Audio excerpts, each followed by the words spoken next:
¿Qué tal, chicos, chicas? Bienvenidas a esta nuestra primera clase de los fundamentos de la modificación de la conducta. Esta va a ser nuestra clase de nuestra primera unidad. Vamos a hablar sobre un poquito de nuestros antecedentes históricos de modificaciones de conducta, de condicionamiento operante, de condicionamiento clásico. Y bueno, vamos a ir ahí viendo qué otros temas nos vamos a ir aventando, ¿va? Entonces, empecemos. Bien, como primer subtema, ya lo vimos, ahí está el temita. Vamos a hablar sobre los antecedentes históricos de la modificación de la conducta, ¿no? Y bueno, si nos ponemos a pensar un poquito al respecto de cómo se modifica la conducta y cómo la hemos ido modificando, bueno, pues entonces nos podemos remontar hasta años bien antepasados, ¿no? Unos años bien anticuados, a años donde el ser humano empezaba a adaptarse como ser humano ante su entorno, ¿no? Entonces, encontramos aquí que el principal factor de cambio de nuestra conducta es que, bueno, el contexto, desde luego. ¿Por qué preguntarán ustedes el contexto, no? Pues, ¿soy yo el que está adaptándose a su nueva forma de vida? Bueno, pues efectivamente son esas formas de vida que a las que aspiramos, esas formas de vida que queremos, a las que el cuerpo y la mente tiene que modificarse, vaya, no tiene que cambiar sus perspectivas, a lo mejor sus habilidades, a lo mejor sus pensamientos, para que, bueno, pues para que este sea compatible con el contexto donde se encuentra. Bien, en la antigüedad podríamos pensar a lo mejor en cómo es en estos muchachos de ahora. Los hombres, ¿no? Hemos escuchado de repente ahí uno que otro comentario de es que nosotros antes cazábamos mamuts. Bueno, pues sí, efectivamente, antes sí se cazaban mamuts, pero pues nada tiene que ver con la hombría o con su valor como hombre, sino pues bueno, como especie necesitamos alimento para sobrevivir, entonces esta práctica era común, ¿no?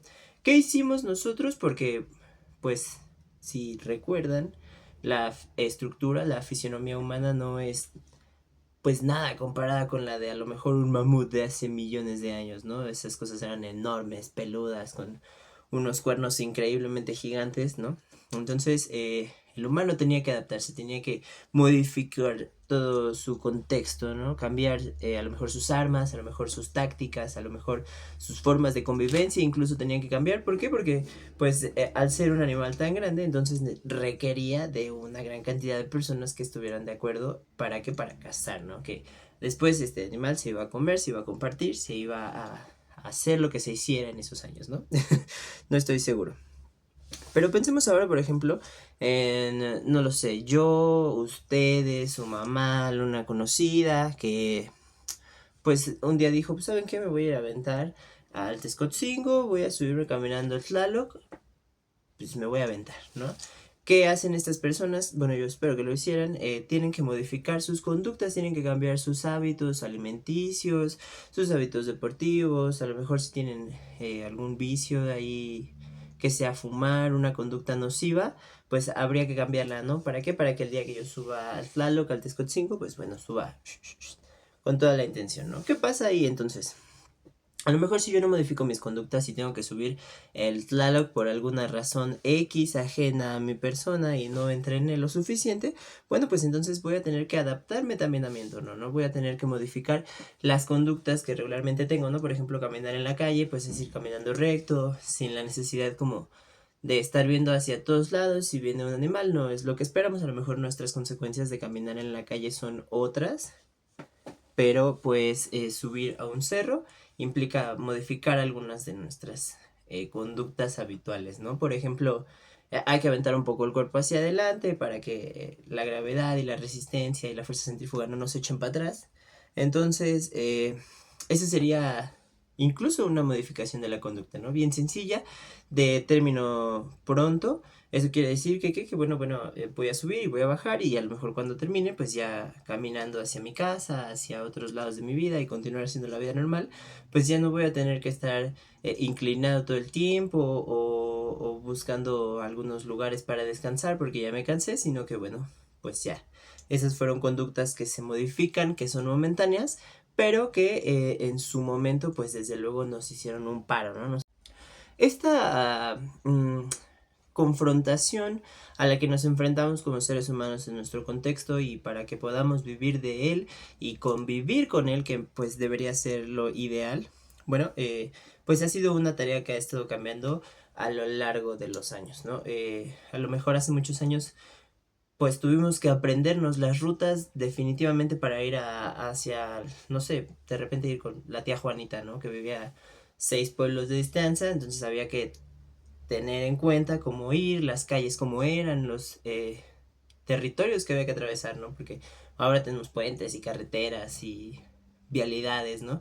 Antes había chalupas, a lo mejor, ¿no? O había montacarguistas que te llevaban en sus bueyes en las carretas y así, ¿no? De diferentes formas de transportarse que había, entonces había que aprenderse o el nombre a lo mejor del señor que pasaba y nos daba un ray, o a lo mejor teníamos que aprendernos los caminos y caminar bastante hacia donde nos moviéramos, o a lo mejor andar en bicicleta, no lo sé, ¿no? Todas estas cosas que cambian con el tiempo, que cambian con nuestro contexto, que cambian con nuestra forma de vida, pues también es una adaptación a la que nosotros tenemos que hacernos, ¿no? Tenemos que modificar nuestras conductas. ¿Para qué? Bueno, para hacer efectivas este tipo de cosas, ¿no? Eh, Estas cosas cambian periódicamente, todas nuestras situaciones, nuestros contextos habituales se van modificando con el paso del tiempo, con el paso de los nuevos avances tecnológicos, incluso con nosotros mismos, ¿no? Podemos vivir en el mismo lugar. Yo, por ejemplo, llevo viviendo en mi casa alrededor de unos 5 o 6 años, un poco más. Y siento que yo también he ido como evolucionando, ¿no? De repente cambié mis lugares de cosas, digo, cambié mis cosas de lugar, voy teniendo trabajos diferentes, ¿no? Entonces como persona he cambiado en un par de ocasiones, sin embargo, bueno, pues me he mantenido en el mismo lugar, ¿no? No he tenido que adaptar a lo mejor algunas cosas para vivir aquí, pero pues el lugar sí me adaptó para vivir así. Bien, con este mismo paso evolutivo que tienen en nuestros contextos, esto que nos obliga a cambiar diariamente, eh, pues lo convivimos con otros seres humanos que también están en la misma que nosotros, ¿no? De repente no entienden por qué modifican conductas, de repente no se dan cuenta que sus conductas se han visto modificadas por el contexto, por las situaciones de vida. Eh, entonces, la gente vive en un sinfín de modificaciones constantes de conducta y de conductas pues irregulares, tanto regulares como extrañas, a lo mejor algunas más extravagantes, unas más comunes. Eh, Todas las personas han tratado de buscar a lo mejor el porqué de estas acciones, ¿no? Porque dice ahí el Diego Rusarín, ¿por qué pienso lo que pienso? Entonces, pues esta misma semilla de incertidumbre, de cuestionamiento, esta semilla de la curiosidad, pues ha llevado a algunos otros seres humanos a tratar de explicar cómo es que estas conductas se modifican, ¿no? Cómo es que decidimos o no decidimos modificar conductas, ¿no? Bien, el psicólogo y filósofo estadounidense Burroughs F. Skinner, conocido por el condicionamiento operante, pensaba que modificar la conducta condicionando los resultados, pues beneficiaría desde luego la conversión de la conducta. Es decir, si yo manipulo ciertas, ciertos factores que propician una conducta, es decir, que yo muevo algunos ejes de alguna actividad o de lo que sea que provoque una conducta, pues entonces probablemente voy a también manipular los resultados, ¿no? ¿Qué queremos decir con esto? Bueno, si nosotros aprendemos de lo que hacemos y de sus dificultades que se nos presentan, vamos a permitirnos crear herramientas que cambien y que modifiquen a nuestro beneficio los resultados de la misma conducta. Esto suena un poco enredado, creo yo. Espero que ustedes lo hayan entendido así como de primera instancia. Si no, pues vamos un poco más adelante. ¿Qué quiero decir con este movedero de cosas dentro de una conducta? Bueno, que, por ejemplo, no lo sé, todos los días voy al trabajo y en el trabajo siempre estoy de malas porque no quiero estar ahí, porque a lo mejor es el lunes, inicio de semana y qué flojera. Entonces, ¿qué puedo hacer yo para que ese día no me sienta tan mal, ¿no? Bueno, pues entonces a lo mejor al siguiente lunes lo que voy a hacer antes de levantarme va a, no lo sé, pues ¿sabes qué? Voy a tomarme el tiempo de hacerme un desayuno en el que me permita sentirme cómodo, en el que no tenga que estarme carrereando por el tiempo, a lo mejor eso va a cambiar, ¿no? Y sí, puede que en el trabajo uno se sienta más tranquilo, se sienta con menos rabia porque es lunes y porque hay que trabajar y porque hay que estar 8 horas sentadas laborando en el mismo sitio, a lo mejor cargando cosas, no lo sé.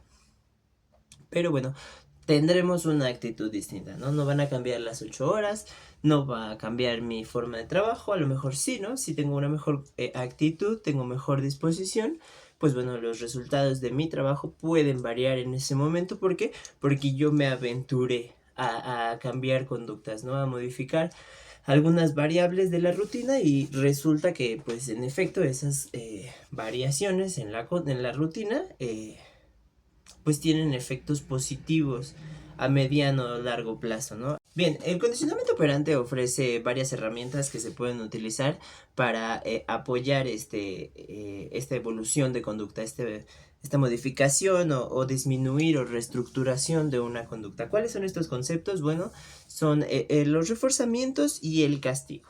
Ok, ¿qué es un reforzador? Un reforzador es, podemos verlo como una acción que aunada a una conducta tiene la facultad de disminuir, alterar o potenciar una conducta, ¿no?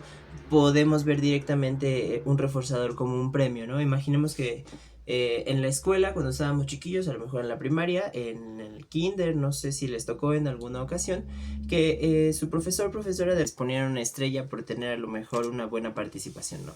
Esa estrellita era una estampita que se ponía en la frente, ¿no? Esta estrellita es un reforzador precisamente por lo que busca, ¿no? Darle a un niño o a una niña una palmada tras una buena acción lo va a alentar a repetir esa acción, ¿no? Entonces estamos reforzando la aparición de una conducta, ¿ok? La situación con estos reforzadores es que se pueden ver presentados en diferentes momentos o diferentes propuestas. Va a depender de qué conducta queremos repetir, qué queremos eliminar o reestructurar, ¿no? Por ejemplo, pensamos en las máquinas de peluches, ¿no? Estas garras que hay que echarle una monedita para sacar un peluche.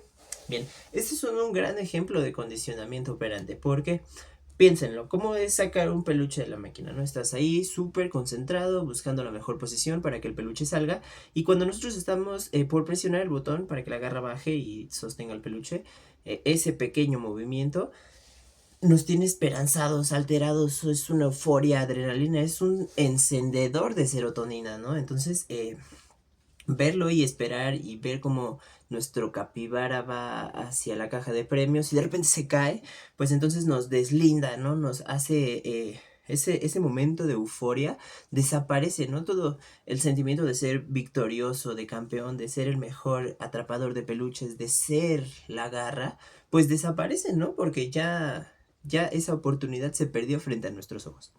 Ese momento, en breves segundos de esperanza, de victoria, de tenerlo todo, de plenitud, pues se ve interrumpida al momento de ¿qué? De que la garra pues nos soltó. Ahí es donde está nuestro reforzador. Ese es el refuerzo, ¿no? Eh, ese momento nos puede obligar a dos cosas, ¿no?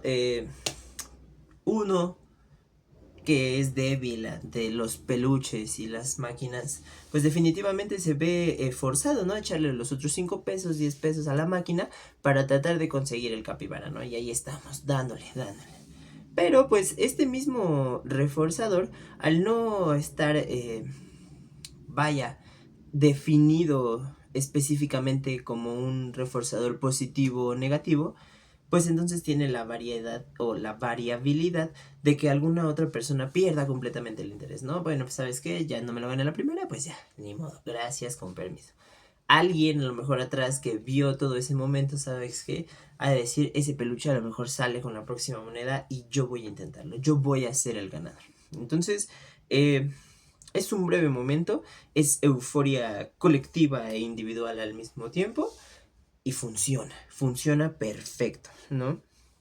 Si nosotros intercambiáramos solamente esa euforia de perder y de volver a hacerlo por un momento extra, si nosotros le agregamos un reforzador adicional, pues la situación puede cambiar, ¿no? Por ejemplo, digamos que en vez de solamente fallar, pues no lo sé, ¿han visto este capítulo de Esponja de la garra? Piénsenlo, su máquina era una máquina normal de garra, pero cuando ganabas pues decía ganador, ganador y hacía un festejo, ¿no? Pero cuando perdía, también el sonido era de perdedor, ¿no? Perdedor, perdedor. El calamardo se ensaña, se enoja y quiere forzosamente sacar el peluche, ¿no? Entonces ahí tienen a Calamardo bien picado con la máquina. Funciona perfecto como reforzador el decirle a la persona que ganó, que perdió, pues también funciona, ¿no? Pero si nosotros intercambiamos de repente esta voz por un reforzador un poco más agresivo, piensen por ejemplo, ¿no? Estoy ahí y me equivoco y además la máquina me suelta un toque increíble y me lastima la mano. Bueno, ese reforzador negativo, perdón, lo que va a provocar es que yo ya no quiera jugar a la máquina, ¿no? Porque a lo mejor sí la posibilidad de ganar es pues existente, pues no lo sé, va a ser complicado decidirlo, ¿no? ¿Qué tal que me equivoco y qué tal que me vuelvo a lastimar? Entonces, eh, pues no sé, mejor no lo pensamos, no lo averiguamos. Y asimismo evitamos que una conducta se repita, ¿no? Si los ludópatas tuvieran este tipo de consecuencias, pues definitivamente a lo mejor sus conductas podrían modificarse, ¿no? Se podrían ver disminuidas. Sin embargo, bueno, pues ya, estos reforzadores solamente son aplicables para nosotros que queremos de repente hacer alguna práctica, no sé, a lo mejor queremos enseñarle alguna nueva acción a nuestros animales, a nuestras mascotas. Bueno, este tipo de condicionamiento es muy funcional. Skinner también utilizaba y que lo descubrió a través de ellos. Fueron las palomas, ¿no? Tiene un experimento muy interesante con palomas acerca de cómo las actividades y los reforzadores inmersos en una en un mismo programa de conductas, pues pueden ir modificando, aplazando, destruyendo, reestructurando conductas a favor del resultado esperado, ¿no? Otra vez, el proyecto era lo que quería o lo que buscaba era descubrir cómo funcionaba el refuerzo y el castigo. Entonces, su proyecto es un gran referente. Los invito ahí a que se metan de repente a alguna paginita y lean sobre el experimento, ¿no? El castigo es o puede verse también como un tipo de reforzador negativo, definitivamente, que la misión no es fomentar la conducta, sino modificarla per se, ¿no? ¿Cómo explicarlo con un ejemplo? Bueno, piensen en maestros de antaño, ¿no? Estas personas, pseudo maestros que buscaban impartir su educación o su conocimiento a través de la violencia, bueno, pues lo que generaba era que definitivamente las conductas y los comportamientos de los adultos que hoy conocemos, pues estén basadas en ese tipo de agresión, de violencia, ¿no? Eh, es por eso que de repente es muy común que digan, no, pues es que ahora ya no se les puede pegar a los alumnos. Pues nunca se ha podido, sin embargo, pues antes se permitía, pero a costo de qué, ¿no? Hoy tenemos adultos resentidos, adultos que no son adultos mentalmente, adultos que a la primera provocación de autoridad pues ceden, ¿no? Alguien que tiene el mando pues de repente va a tener siempre el mando y no va a haber forma de cambiarlo, ¿no? Nosotros que crecimos con una conducta diferente, con sí, con un ambiente laboral o con una forma de vivir la educación de una forma más amable, pues de repente esas cosas como que nos incomodan, ¿no? Esto de que ahora las generaciones son de cristal porque pues ya no aguantan el bullying y antes el bullying era para formar carácter, pues nos deja ver cómo nuestras conductas también se modifican a través del contexto, ¿no? Eh, Castigar a una persona por ser quien es, definitivamente va a tener alguna consecuencia negativa, ¿no? Por ejemplo, piensen en la iglesia y en este discurso, pues, de odio que tienen hacia algunas, o si no es que todas las tendencias sexuales, principalmente con la homosexualidad, que es la que viene como per se en la Biblia y en todos estos escritos, sobre cómo no son bienvenidos al paraíso de Jesucristo y de Dios, ¿no? El paraíso en la tierra. Este discurso de odio, y nosotros sabemos que México es uno de esos países donde la religión es muy fuerte, es hasta algo eh, de cultura general, ¿no? Saber que en México pues está tan inmersa la religión. Eh, Vayamos otra vez al punto, ¿no? Este odio hacia, o esta cultura de odio hacia la comunidad LGBT, pues definitivamente tiene repercusiones en la vida de las personas, ¿no? A lo mejor muchos, en muchos años pasados, pues preferían decir o evitar su sexualidad para no tener conflictos, ¿no? Personas que fueron golpeadas, personas que fueron abusadas, y que en la actualidad todavía es así, ¿no? Si se ponen de repente a buscar ahí algún caso de violencia de género, pues van a encontrar un gran número, ¿no? Hay estados de la República donde los casos de feminicidio son un problema increíble que no se puede solucionar, ¿no? O a lo mejor piensen en todos estos activistas transexuales que salen a la calle a defenderse o que defienden sus derechos o que a lo mejor tienen vidas laborales sexuales, pues sufren una gran violencia por el simple hecho de ser quienes son, ¿no? Entonces, castigarlos nuevamente, agredir a una persona por cómo se viste, por cómo se expresa en la vida, pues disminuye la conducta de expresar, ¿no? Entonces, para evitar que en la calle me golpeen o para evitar que en mi trabajo de prostituta, eh, no sé, 3 personas me golpeen brutalmente hasta la muerte, eh, prefiero no hablar de mi sexualidad, ¿no? Y mantener a mis clientes contentos. ¿Para qué? Para evitar problemas, ¿no? Este castigo se da de forma, mm, no quiero decir natural, porque no es natural, sino que se vive a diario, o sí, se vive a diario, desgraciadamente, debido a nuestras conexiones culturales con nuestro tipo de creencias, nuestro sistema de valores, todo nuestro contexto nos proporciona esta información. ¿Para qué? Para que la próxima vez que yo vea a una persona de la comunidad, pues la agreda simplemente porque mi creencia me obliga a hacerlo, ¿no? Yo como parte de la comunidad LGBT, entonces voy a evitar salir a la calle con algún tipo de insignia o no sé cómo decirlo, expresar su personalidad y que tenga estos rasgos que la gente de repente que no tiene un gran criterio propio pues detesta, evite agredirlos, ¿no? Eh, el castigo también lo podemos ver en zonas menos radicales y menos violentas, como por ejemplo en casa, ¿no?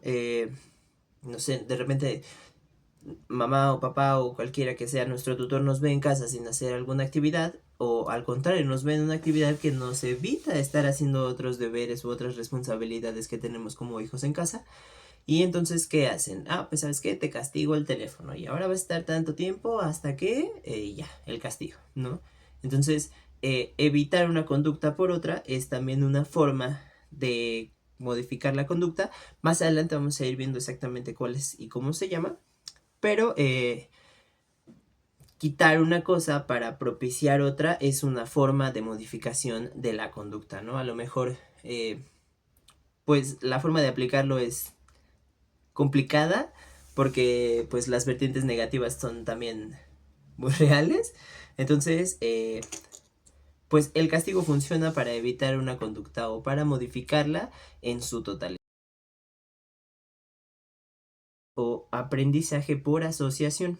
¿Qué quiero decir esto? Esto quiere decir que yo voy a asociar o voy a pensar en otra cosa al ver algo. Esto suena raro, suena medio apócrifo, pero ¿qué quiero decir? Pensemos, por ejemplo, cuando tenemos hambre, ¿no?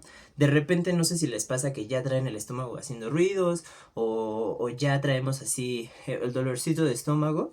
Entonces, empezamos a pensar en comida, ¿no? Y, oh, nomás es que estaría muy chido ir por un sushito, ir por un ramencito.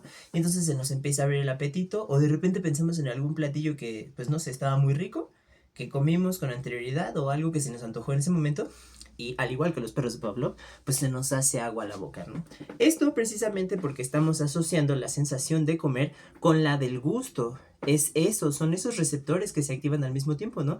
La memoria y el sistema digestivo y todo nuestro sistema para comer se preparan precisamente ¿para qué? Para ya abrir el apetito, para ya empezar a hacer digestión, porque ya viene la comida, ¿no? Sin embargo, pues esto es una trampa, son las trampas de la memoria, cuando pues en realidad no tenemos enfrente el sushi, ¿no? El plato de pizza, a lo mejor el pozolote chingón, pues no lo tenemos. Entonces estamos confundiendo nuestro cerebro y nuestro cerebro hace que nuestro cuerpo reaccione. Bien, el condicionamiento clásico propone tres conceptos muy importantes para poder llevar a cabo o entender este paradigma de la psicología, que son uno, el estímulo condicionado, dos, el estímulo neutro y tres, un estímulo no condicionado. Hay que entender al estímulo como cualquier perturbación en el espacio y que nosotros podemos percibirlo. ¿A qué me refiero? El sonido, los sabores, los olores, las texturas, algún objeto físico puede ser también entendido como estímulo, la conducta de alguien más, la verbalización de palabras de otra persona, ¿no? El mismo hecho de que nosotros estemos tomando esta clase, pues yo sería un estímulo externo que está dando la clase y estoy provocando que a lo mejor alguien ya se ande ahí por durmiendo, alguien que no me está prestando mucha atención, o vamos a tener personas que sí, ¿no? Que por el simple hecho de estar tomando una clase, pues entonces van a prestar toda su atención, ¿no? Entonces, teniendo en cuenta que el estímulo por sí mismo no propicia una respuesta conductual, sí que puede ser utilizado para, ¿no? Entonces, digamos, si yo les digo, levántense, entonces a lo mejor no se van a levantar porque no estoy ahí con ustedes. Sin embargo, si yo les dijera, oigan chavos, vamos a hacer qué, vamos a hacer una actividad y lo primero que voy a pedirles es que se pongan de pie. Ah, entonces sí, ahora el estímulo externo ya está provocando una respuesta en mí. ¿Cuál es? Tengo que pararme. Entonces, para que yo sea capaz de percibir un estímulo, el estímulo debe entrar por alguno de los medios que nuestro cuerpo tiene para recibir un estímulo.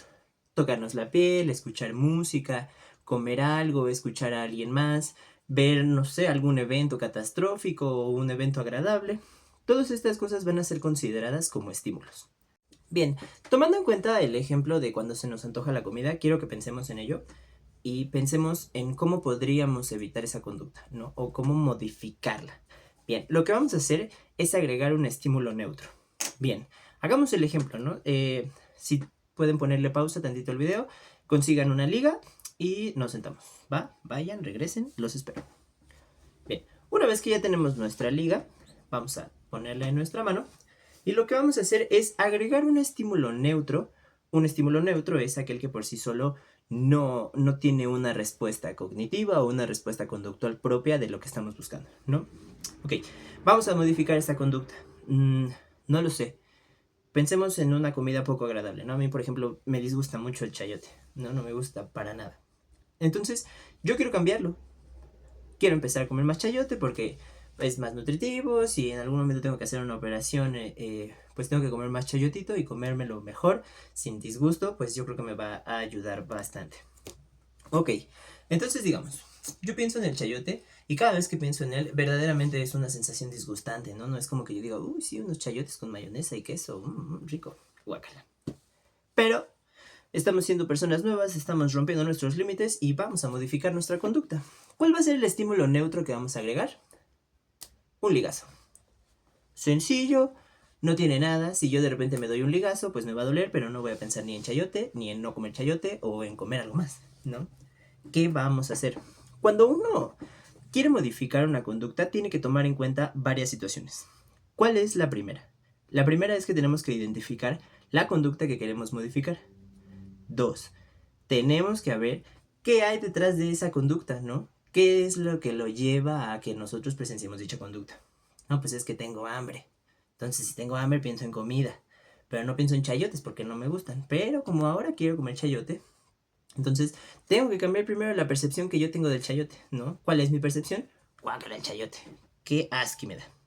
Entonces, como ahora quiero cambiar esa cosa, como ahora quiero darle un nuevo significado, entonces lo que voy a hacer es, cada vez que yo piense que el chayote es desagradable, me voy a dar un legazo, ¿va? Lo vamos a ir practicando, se nos van a ir algunas veces, pero lo más importante aquí para modificar la conducta es la constancia que le vamos a tener, ¿ok? ¿Qué quiero decir con esto? Yo me comprometo a que todas las veces que piense en un chayote y que piense en lo desagradable que es, me voy a dar un ligazo. Bien, ¿para qué nos va a funcionar esto y cómo esto va a cambiar nuestra conducta? ¿Por qué lastimarnos cambiaría nuestra conducta? Bien, como lo decía al principio, el condicionamiento clásico es el aprendizaje por asociación. Entonces, ¿qué va a pasar? Cada vez que yo asocie lo disgustante del chayote, lo voy a asociar y voy a pensarlo directamente con el dolor. Van a estar íntimamente relacionados porque cada vez que yo pedía pensar en un chayote y que se me hacía pues asquito, entonces me daba el ligazo, ¿no? Ya no voy a recordar solamente pues los chayotes y lo desagradable, sino que también voy a recordar que el dolor está presente al mismo tiempo. Entonces, como yo no quiero pensar en el dolor porque, pues, si no somos unos masoquistas, pensar en el dolor no nos hace sentir placer, entonces voy a buscar el placer. Esto como forma natural del ser humano, ¿no? Buscar el placer y evitar el displacer es una conducta natural del cuerpo. Anna Freud lo explica en su libro de los mecanismos de defensa, ¿no? Buscar el placer por evitar el dolor, el enajenamiento o emociones complicadas es natural. Es una forma rápida del ser humano para mantenerse cuerdo ante sus situaciones. Entonces, poniendo este ejemplo y llevándolo a su punto más radical, esta asociación, pensar en el dolor y en lo disgustante que es el chayote, probablemente en algún momento me va a invitar a comer chayote porque sé que no me va a doler.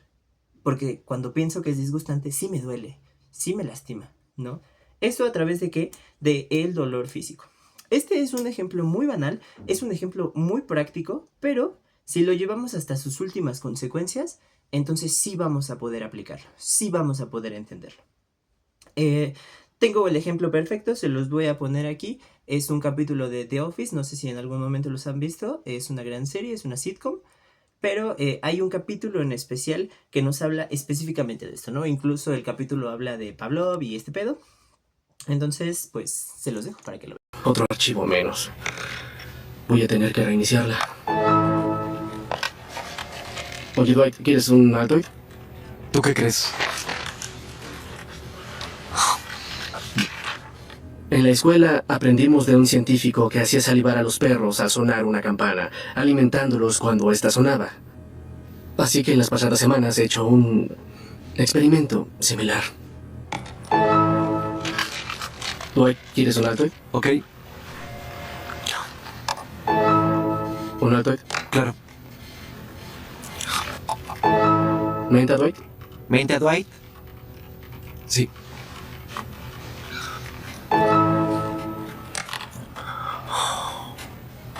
¿Qué haces? Yo ¿Qué? no lo sé. De repente tengo mal sabor de boca.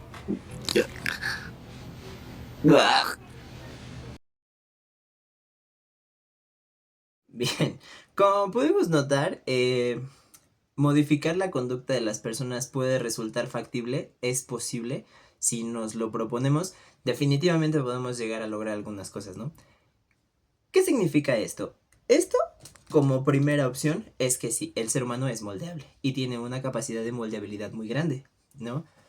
Alguien de allá afuera, sin que nosotros lo querramos, puede herirnos de esta manera, ¿no? A lo mejor el Dwight, pues no sufrió, pero pues sí, de repente cuando pidió una menta y no sabía por qué y tenía este sabor feo en la boca, pues entonces no entendía por qué, solamente su cuerpo reaccionó de forma natural porque estaba condicionado al estímulo externo, ¿no? ¿Cuál era este estímulo? Pues que encendía y apagaba la computadora, ya ven que sonaba, y en inmediato estaba el estímulo de premio, ¿no? Que le daban una mentita. Ok,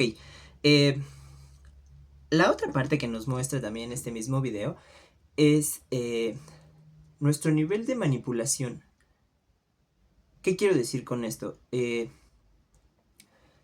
Si nosotros modificamos una conducta como psicólogos, como profesionales de la salud, debemos tomar en cuenta el riesgo que esto corre, ¿no? Modificar la conducta de una persona, si no se hace con responsabilidad, puede tener consecuencias negativas. ¿Cuáles son esas consecuencias negativas que puede tener? Imaginemos, por ejemplo, que dentro de nuestro plan de acción como psicólogos terapeutas va a ser modificar algunas tendencias o algunas conductas poco favorables para el paciente. Entonces, esas conductas tienen una función. Por ejemplo, Anna Freud habla de los mecanismos de defensa. Los mecanismos de defensa aparecen en cuanto algo de nuestro exterior pone en peligro nuestra integridad. Esto como de forma general, ¿no? No funciona así específicamente, pero es una forma de verlo, ¿no? Alguna perturbación de mi persona en el exterior va a activar los mecanismos de defensa en mi cuerpo, en mi mente principalmente. Entonces, estos mecanismos de defensa sí tienen una funcionalidad. Puede que no sean funcionales o que no nos resulten funcionales, pero de todas maneras tienen un objetivo, ¿no? Proteger al usuario de cualquier perturbación en el exterior. Entonces, si nosotros vamos a modificar, tenemos que tener también un plan de contingencia. Esto porque definitivamente vamos a quitarle algo al paciente que lo va a dejar desprotegido en algún momento, ¿no? Entonces, si nosotros no le enseñamos también al paciente una nueva herramienta con la que pueda enfrentar sus problemas que con anterioridad eran protegidos por el mecanismo de defensa, pues entonces es muy probable que tengamos un colapso, ¿no? Podemos generarle a alguien algún evento traumático o simplemente lo vamos a llevar al colapso. Es como esta terapia de exposición, ¿no? Sin embargo, pues no, no bien planteada, no bien pensada y más bien malintencionada, ¿no? Entonces, es importante también tratar con ética la modificación de la conducta, ¿no? Quitarle los golpes a los maestros para enseñar modifica la conducta de forma ética, porque entonces le da dignidad al ser humano, le da dignidad al alumno de que sigue siendo un ser vivo, un ser al que hay que cuidar y hay que respetar, ¿ok? Entonces, mantenernos al margen de la ética profesional cuando nosotros aplicamos este tipo de técnicas como lo son la modificación de la conducta, pues entonces hay un mar de pensamientos, ¿no? ¿Dónde podemos llegar? ¿Hasta dónde voy a llegar? ¿Dónde no debo tocar? ¿No? Entonces, aquí tener conciencia de clase también es bien importante, ¿no? Y ustedes se preguntarán, ¿esto qué tiene que ver? Pues sí, sí tiene que ver y les voy a explicar por qué, ¿no? Pensemos, por ejemplo, en un niño, en un adolescente.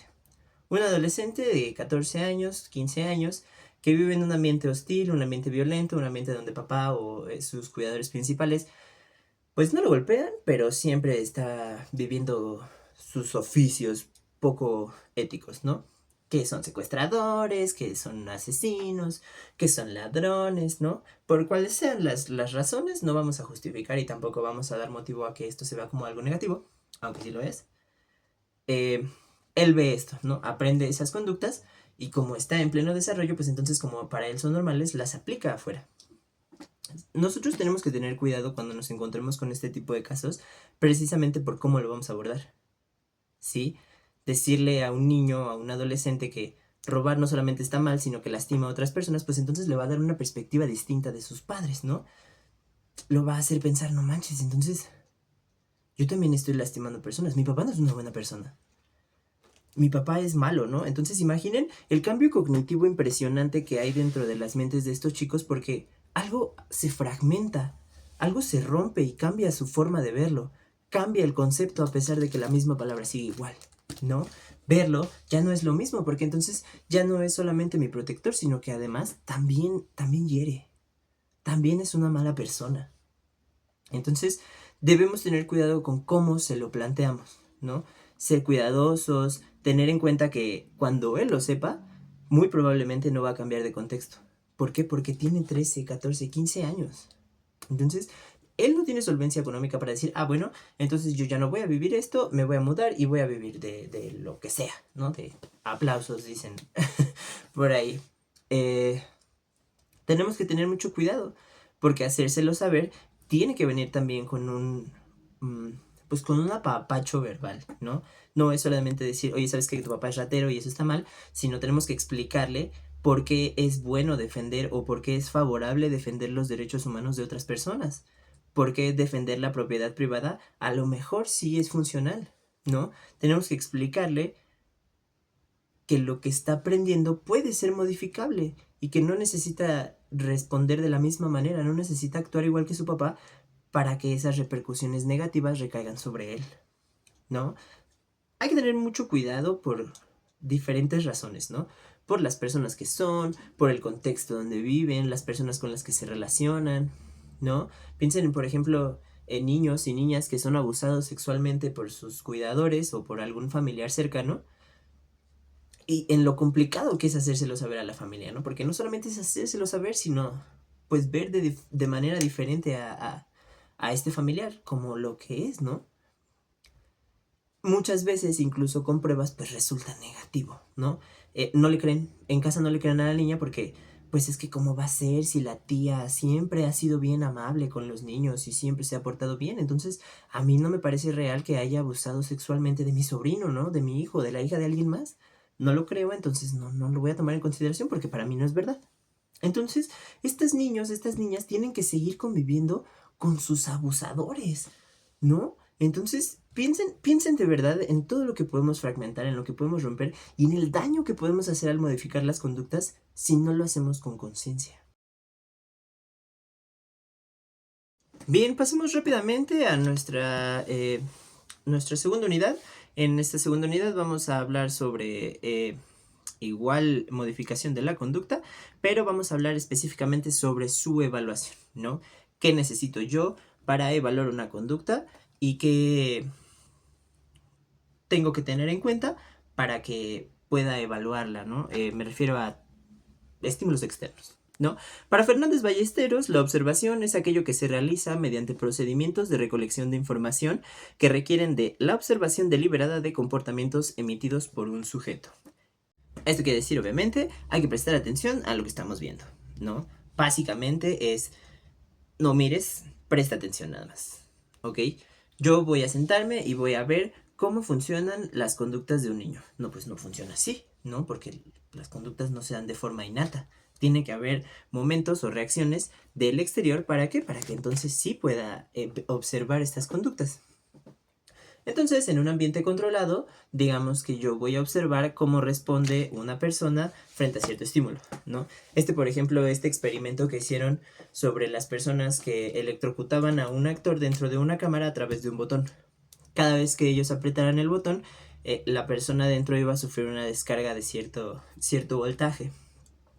Este experimento pues no es real en todos sus ámbitos. ¿Qué quiero decir con esto? La persona que estaba dentro no recibía realmente descargas eléctricas, sino que pues era un actor.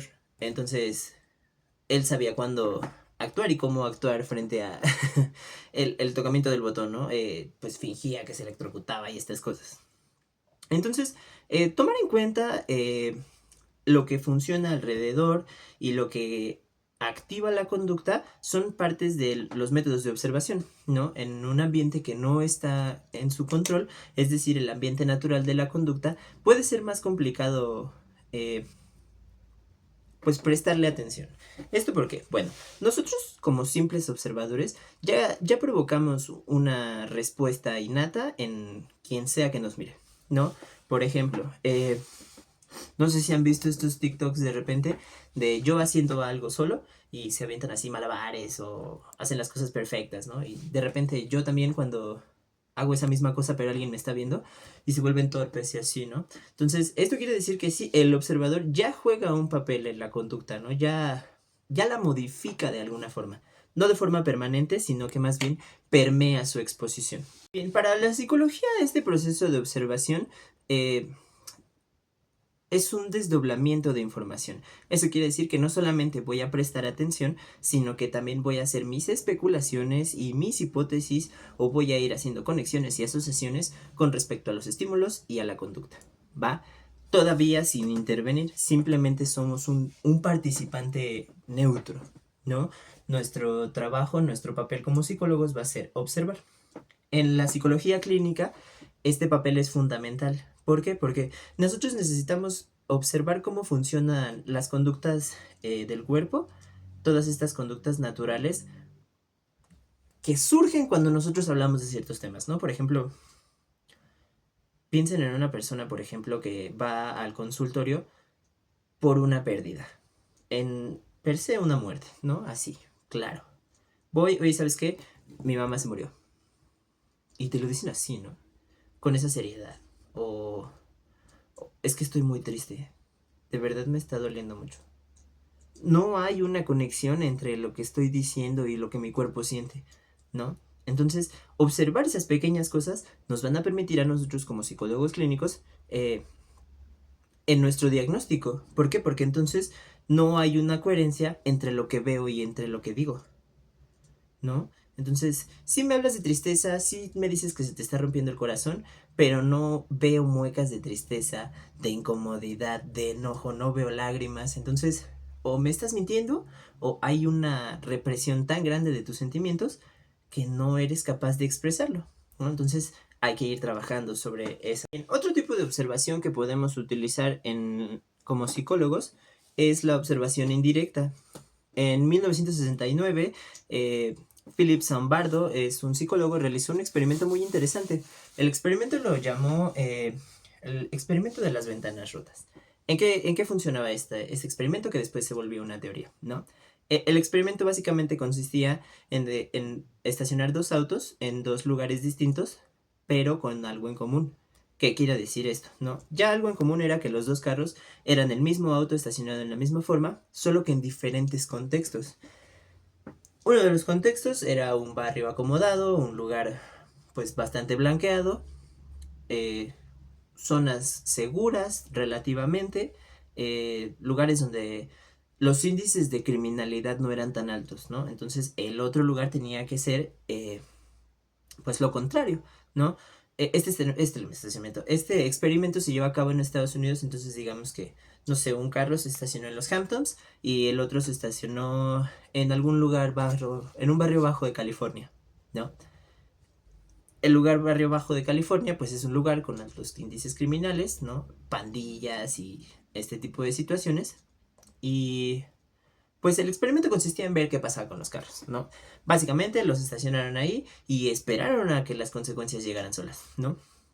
Aquí no hay un observador directo, no hay alguien que esté parado al lado del carro observando todos los movimientos, ¿no? ¿Cómo se hizo para que este experimento fuera válido? Bueno, pues pusieron algunas cámaras, pusieron algunos cuidadores cerca de los autos, pero que no se sintiera como alguien cuidando un carro, sino que simplemente alguien a lo lejos observó todo lo que pasó discretamente y no dijo nada. Bien, eh, se agregó una variable, ¿no? Y era el otro auto. Observaron qué pasó, los resultados fueron los esperados, ¿no? En el barrio complicado, donde había más altos índices criminales, pues entonces desbarataron el carro, ¿no? Se lo robaron, lo desarmaron, le quitan las llantas, lo rompieron y se vendió por partes en algún momento y como en México lo dejaron en unos tabiques. Lo que pasó con el otro auto fue que pues seguía ahí normal, no pasó nada. Hasta ahí el experimento, ¿no? ¿Cuál era la intención? Era ver qué tanto jugaban las variables un papel importante en que los resultados cambiaran. ¿Qué quiero decir con esto? Se movieron algunas cosas del experimento para tener otros resultados, ¿no? La teoría era que si algo se modificaba, probablemente las respuestas iban a cambiar. ¿Cuál fue esta modificación? Bueno, pues de forma muy natural, ¡pah!, le pusieron un reventón a uno de los vidrios. Se estacionaron en los mismos lugares, los mismos carros, pero en las diferentes situaciones económicas o en los diferentes barrios. El experimento tuvo una respuesta muy interesante, ¿no? Simplemente romper una ventana cambió por completo el paradigma de lo que ellos pensaban, ¿no? E incluso, pues el día de hoy es un experimento muy interesante que si se pueden poner a buscar por ahí lo van a encontrar. Y a ustedes mismos les va a sorprender incluso después de que ya les haya platicado lo que pasó. Después de que esta ventana rota se dejó en el auto y que se estacionaron en los mismos lugares que con anterioridad se habían elegido, pues resultó que se robaron los dos autos. Ambos terminaron igual de desbaratados, desvalijados, robados, porque las ventanas estaban rotas, ¿no? Fue muy impresionante notar que incluso en el barrio con blanqueamiento y con lugares más cómodos y que se suponía es más seguro, pues de todas maneras sucedió lo que sucedió en el otro barrio, ¿no? La velocidad con la que desarmaron los carros pues fue impresionante, precisamente por el lugar donde se encontraron. ¿Qué nos quiere decir esto? El contexto y sus variables son muy relativas, pero al mismo tiempo juegan un papel bien importante. Las respuestas que nosotros estamos buscando no solamente van a depender de la constancia con la que nosotros apliquemos nuestros refuerzos, nuestros castigos, toda la revisión de la conducta, pues no solamente depende de nosotros, sino también del contexto, ¿no? Por eso les decía que aplicar una modificación de conducta sin una conciencia de clase, pues entonces también nos puede afectar. ¿Por qué? Porque no estamos tomando en cuenta las otras variables que sí juegan un papel fundamental, pero que a simple vista no parece importarle a nuestro proceso. Este experimento y su proceso de observación, pues son diferentes a muchas de las técnicas que pudiéramos utilizar para observar la conducta. ¿Por qué? Porque en realidad fueron los resultados los que nos demostraron la conducta. No tuvimos que estar ahí viéndola todo el tiempo para saber qué sucedía, porque lo importante no era la conducta, sino cómo se desenvolvía la conducta. ¿Cuál era la conducta? Pues la de delinquir el carro, ¿no? ¿Qué nos quiere decir esto? Bueno, observar la conducta y ser parte de la observación nos da resultados, pues de cierta forma.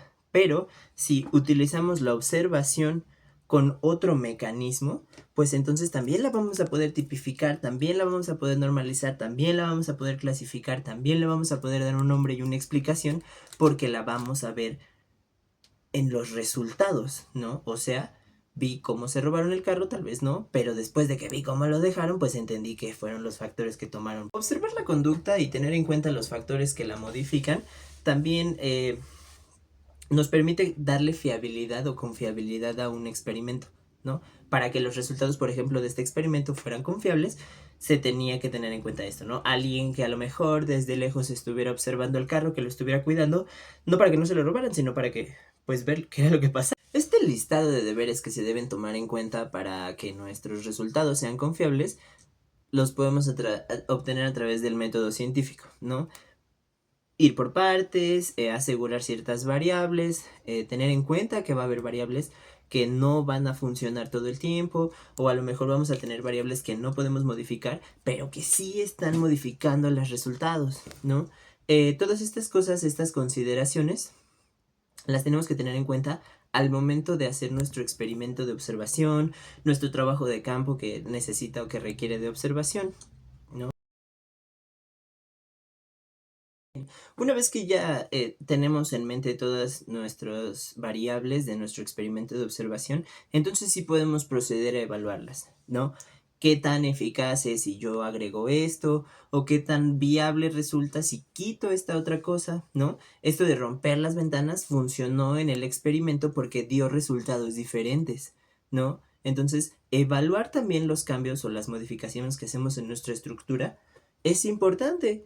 No solamente nos va a beneficiar a nosotros para los resultados, sino que también va a guiar de forma ética, de forma responsable los resultados, ¿no?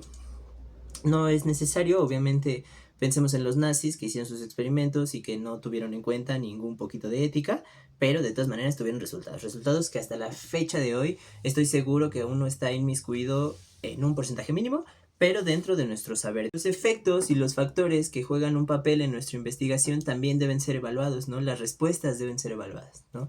¿Por qué pasó esto? ¿Qué propició que esta conducta fuera de esta manera? ¿Qué consecuencias hubo para que la conducta se diera, ¿no? Entonces, toda esta evaluación que nosotros tenemos que hacer sobre los factores de nuestro experimento o de nuestra observación, pues nos van a dar pie a mejores resultados, a mejores diagnósticos. ¿Cómo podemos hacer esto, no? Observar no solamente es ver, sino comprender.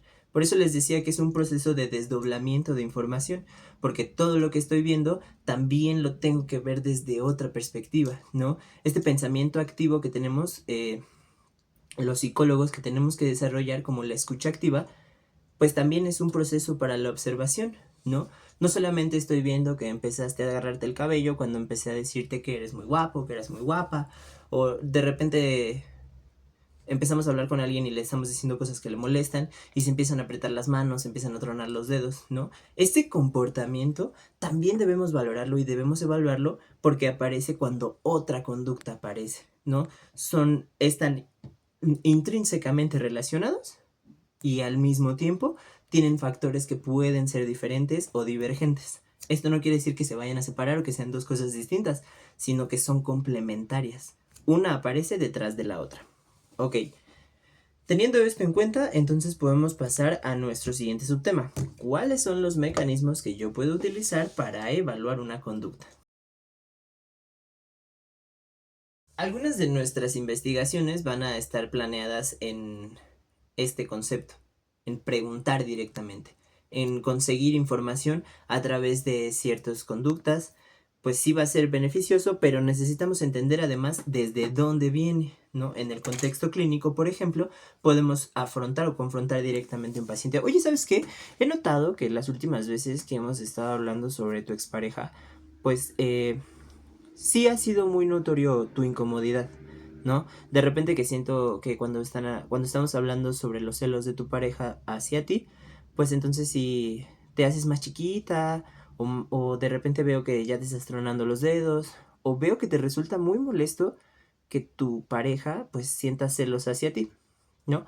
Esta confrontación lo que nos va a permitir a nosotros directamente es entender desde dónde viene la conducta, por qué se está generando, ¿no?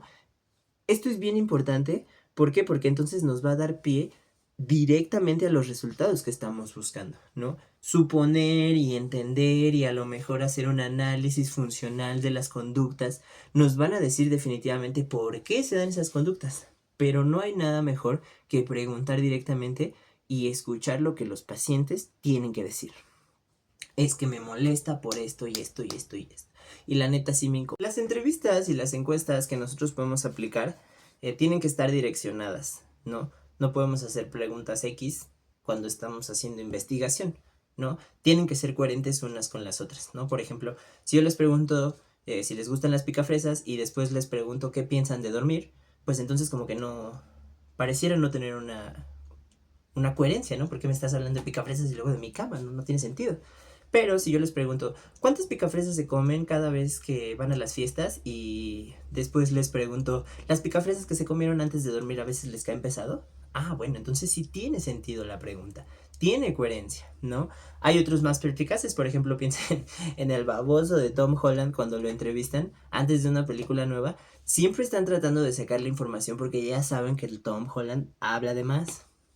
Entonces, siempre nos spoilea, siempre nos da datos que pues uno como fan agradece, pero pues esto también le dan consecuencias negativas en su trabajo porque pues él no tiene por qué hablar de cosas que todavía no salen al público en general, ¿no? Tienen que mantener ese secreto. Entonces, ir direccionando nuestras entrevistas y nuestras encuestas funcionan de dos maneras. Nos puede beneficiar o nos puede llevar a consecuencias negativas. El beneficio que vamos a tener de primera mano es que la información viene directamente a nosotros, ¿no? Vamos a obtener específicamente lo que queremos. La otra es que al direccionar estamos sugestionando a las personas para ir al punto al que nosotros queremos, ¿ok? Ya estamos metiendo nuestra cuchara en la evaluación y eso no está bien, ¿no? No solamente inmiscuir nuestros sentimientos y nuestros deseos a nuestros procesos de investigación nos pueden permear, ¿no? Tenemos que buscar también aquellos sesgos que permean la investigación, ¿no? Por ejemplo, en el ejemplo de las ventanas rotas, ¿no? Hubo alguien al que se le pagó para que fuera y desmantelara primero los carros. Ah, bueno, esa variable ya pues detrimenta los resultados, los hace menos inválidos porque nosotros pusimos en práctica primero, es como digamos, pusimos el ejemplo para que los demás lo hicieran. Entonces, enterramos la pala, pero no seguimos sacando la tierra, solo le enseñamos a alguien más a que lo sacara. Aquí ya estamos tendenciando nuestros resultados, ¿no? Ya no estamos esperando a ver qué pasa, sino ya sabemos qué va a pasar y a partir de ahí entonces voy a mis resultados. No podemos hacer eso. Aunque nuestros resultados, aunque nuestras hipótesis sean verdaderas, tenemos que esperar a que sucedan de forma natural para que nuestro experimento y nuestra investigación sea válida. Esto hablando en todos los casos, ¿no? No solamente para procesos de investigación en campo, sino trabajando con pacientes o a lo mejor trabajando en una empresa, pues también hay que tener en cuenta estas. Todo este reconocimiento de patrones, de sesgos, de conductas, de qué sigue una cosa después de otra, va a dar pie a qué? Al análisis de las conductas. Si nosotros llevamos ya esta experiencia que tenemos de la observación y de la modificación de las conductas a un ámbito empresarial, pues entonces resulta benéfico para los empleadores y para los empleados. ¿Esto por qué? Bueno, la observación ya nos va a permitir, por ejemplo, notar aquellas áreas de oportunidad que tienen los empresarios o las empresas o los trabajadores o la empresa per se, ¿no? Entonces, si ya nosotros podemos identificar dónde hay conductas que si se modifican podrían resultar beneficiosas, pues entonces podemos aplicar nuestro plan de intervención. Podemos ir y decir, ¿sabes qué? Si nosotros vamos implementando este tipo de técnicas de vez en cuando, progresivamente, o de una de todas, pues entonces vamos a generar impactos positivos, vamos a generar, vamos a encontrar esa modificación. Llegando a ella, pues entonces los resultados pueden ser muy beneficiosos para todos, ¿no? No solamente va a ser importante notar estas áreas de oportunidad, sino ver cómo crecen, cómo se desarrollan, dónde se dan, quiénes son los principales actores para que esas conductas que no están como muy chidas dentro de la empresa estén, tienen que ser parte de del análisis de los datos de observación, ¿no? Este análisis de datos conductuales es parte de ese mismo proceso, ¿no? ¿Cuáles son las cosas que yo estoy observando que son parte del cambio o que son parte de la conducta o que van a ser parte de la modificación de la conducta, ¿no? Si nosotros tenemos una terapia clínica, como lo puede ser la terapia cognitivo-conductual, por ejemplo, utiliza estos conceptos para llevar a llegar a los resultados, ¿no? Identifica las conductas, las acepta o les da un lugar en la personalidad del usuario, desde luego, y después las modifica si estas no son, pues, positivas o funcionales, ¿no? Adaptativas o desadaptativas, es como lo manejan realmente, ¿no? Entonces, en la terapia cognitivo-conductual, este reconocimiento de conductas le va a ayudar a los usuarios. ¿Para qué? Para que ellos mismos también entiendan desde dónde están viniendo las consecuencias negativas de sus actos, de todas sus conductas, ¿no? Qué modificaciones de la conducta deben existir para que los resultados positivos empiecen. Los cambios que vamos a obtener con la terapia estilo cognitivo-conductual traen consigo también los deseos del paciente, las necesidades, sus requerimientos como de consulta, primeramente, saben como estos deseos a futuro que tienen cuando se inicia la terapia. Bueno, esos también se ven inmersos en los resultados, en los cambios que va a dar la terapia cognitivo-conductual.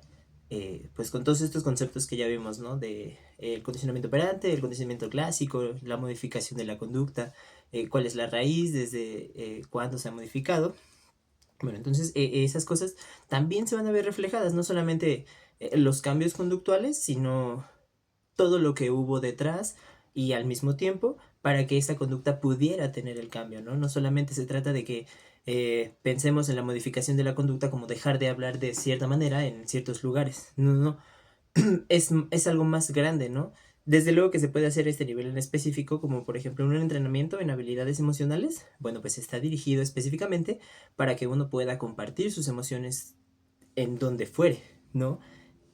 Es algo bien específico, pero también es algo que pues resulta funcional. Bien, ya para ir cerrando, me gustaría tocar un tema en el que he estado insistiendo un poco y en el que voy a volver a insistir, ¿no? Las modificaciones de la conducta, aunque son a partir de uno mismo, desde la personalidad de cada quien, es importante tener en cuenta y recordar que el contexto también es bien importante. ¿Por qué es bien importante?